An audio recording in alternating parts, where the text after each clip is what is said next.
So today's true story from the Bible takes place at a time when there was a famine in the land of Israel. The crops didn't grow in the fields were bare, a bit like this. Now we've talked about this happening before, and some of you might remember that there was a famine at the time of Joseph, and that is how the Israelites ended up in Egypt all those years before. Anyway, God's special people, the Israelites, had been given the land of Israel, and they were told to stay there. God would look after them and God would provide for them. They had to trust God. But it did look as if there wasn't going to be enough food for everyone. Things were not looking good.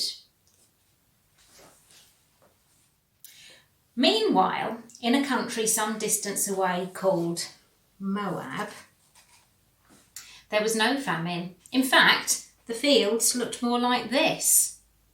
And there was plenty to eat.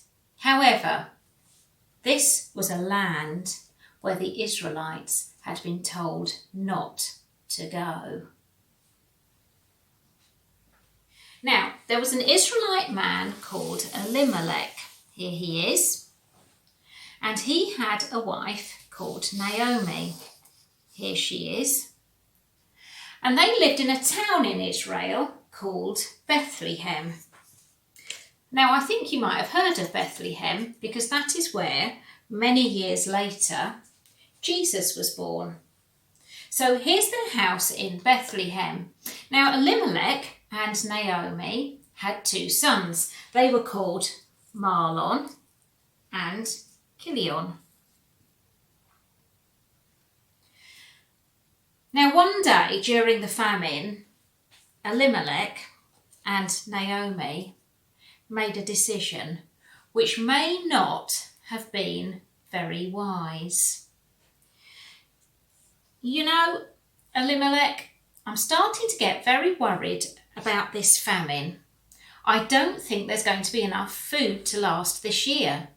Naomi, I agree. It's not looking good. I don't know what we can do. Where can we go to find more food? Well, there is one place I've heard about where there's plenty of food, but you don't mean Moab. Well, you know, there is a lot of food, but God told us not to go to Moab, to stay here in Israel. I know. We should trust God. Yes, but there's no food. I mean, what are we supposed to do when there's no food? Well, perhaps it wouldn't hurt. Well, perhaps then it would be all right to go to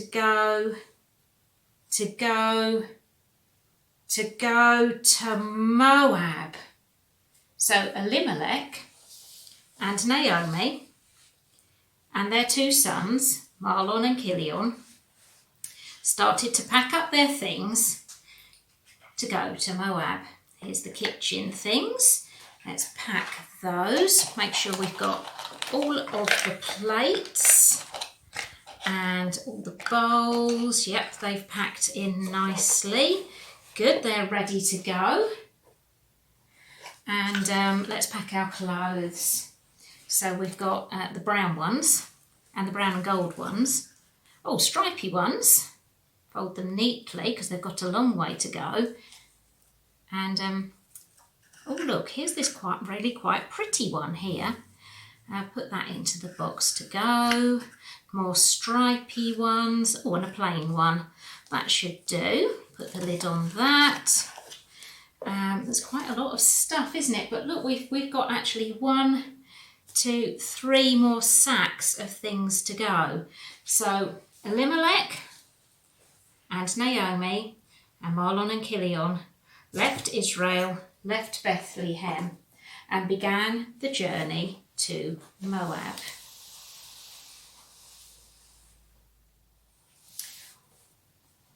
When they arrived in Moab, they set up their new house.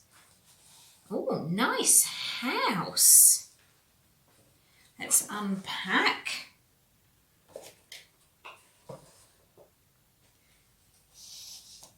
Mahlon and Kilion grew up.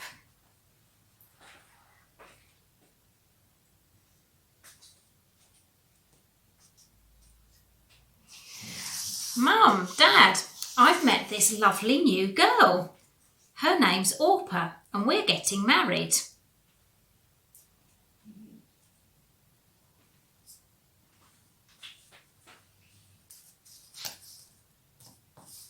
Mum, Dad, I've met this lovely new girl. She's called Ruth and we're getting married too. Well, Orpah and Ruth were, of course, from Moab, so they were known as Moabites. So Elimelech and Naomi and their sons Mahlon and Kilion and their daughters-in-law Orpah and Ruth lived in Moab for some years. But then a very, very sad thing happened. Elimelech died. Naomi was very sad. I'm very sad. But at least I'm not completely alone.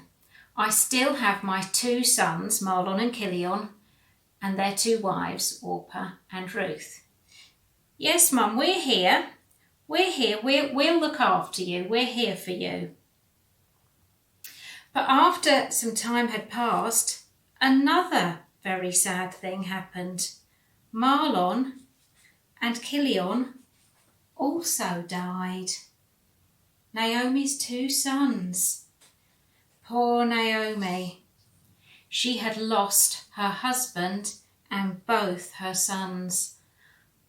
I'm so sad, so very sad indeed. Then Naomi heard some news from Israel. Here comes a messenger. Naomi, God has provided for his people in Israel. There's plenty of food for everyone there now. Well, said Naomi to her two daughters-in-law, I think we should pack up our things and go to Israel, to the land I came from.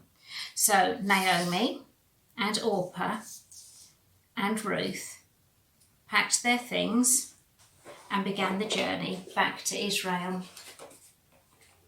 There's all the kitchen things, all the clothes, and 3 bags of other things. And off they went on the journey back to Israel. Well, they just set out when Naomi stopped, and she turned to her daughters-in-law and she said, Orpah, Ruth, you should go back. Each of you should go back to your mother's home. You know, you might get married again and have new husbands to look after you here in Moab.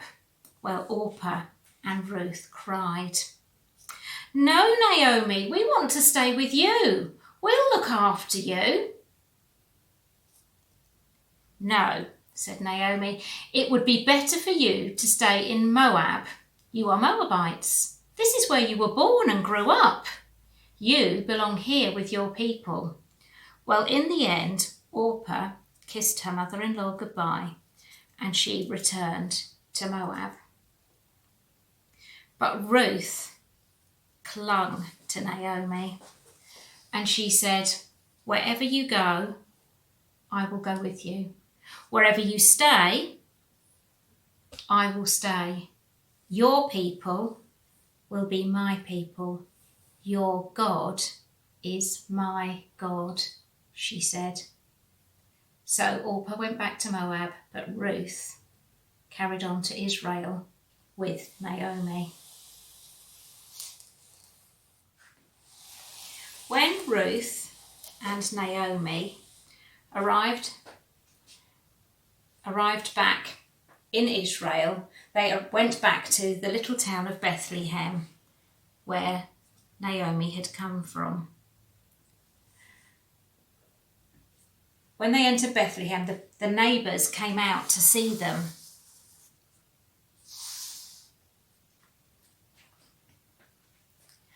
"Is that really you, Naomi?" they asked. "Don't call me Naomi," said Naomi. "Call me Mara." That word Mara means bitter, because I went away with a husband and 2 sons, and I have lost all of them. Now let's just think for a moment about these 2 ladies. You see, Naomi and her husband Elimelech didn't trust God to provide for them when the famine began. They left Israel and went to the land of Moab, where they had been told not to go. And now Naomi is very bitter.